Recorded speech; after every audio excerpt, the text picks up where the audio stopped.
పైగా బాలు నన్ను ఎదిరించి మాట్లాడేంత ధైర్యం ఎక్కడి నుంచి వచ్చిందో అర్థం కాలేదు. పాప జోలికి పోవద్దని నాకు వార్నింగ్ ఇచ్చాడు. ఇలా ఎందుకు చేస్తున్నాడో అర్థం కావట్లేదు గురూజీ. ఆది, నాకర్థమయ్యింది. ఆ పాపని కాపాడుతుంది బావ కాదు, మరి భైరవి.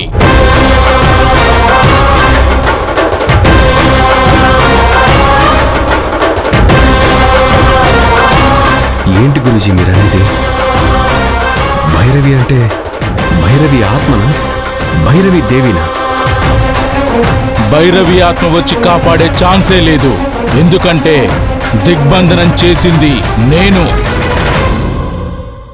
బహుశా దేవినే ఈ పని చేసుండొచ్చు. ఛాన్సే లేదు గురూజీ. దేవి కూడా దిగ్బంధనంలో ఉందని మీరు చెప్పారు కదా. అందుకే శివగామికి భైరవిదేవి సహాయం అందటం లేదు కదా. మరి ఇంకేముంటుంది ఆది? నిన్ను ఎదిరించే ధైర్యం ఆ బాలుకి లేదు. అతని సొంత బుర్రతో ఈ పనుల్లో తలదూర్చాడు. అంత ధైర్యం కూడా లేదు. చెప్పలేం గురూజీ.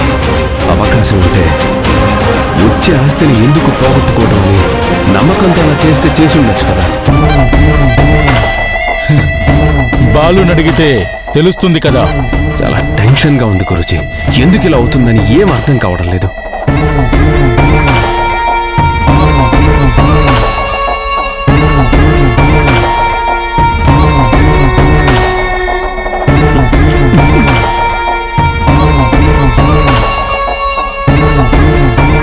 నోటి దగ్గర కాఫీని అలా లాక్కోకూడదు అది.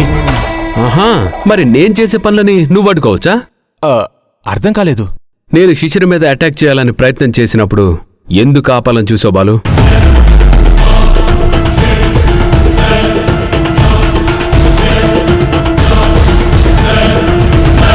నీకు చెప్పినా నువ్వెందుకు నమ్మలేదు? గురూజీ చెప్పింది జరిగి తీరుతుందని నీకు తెలుసు కదా.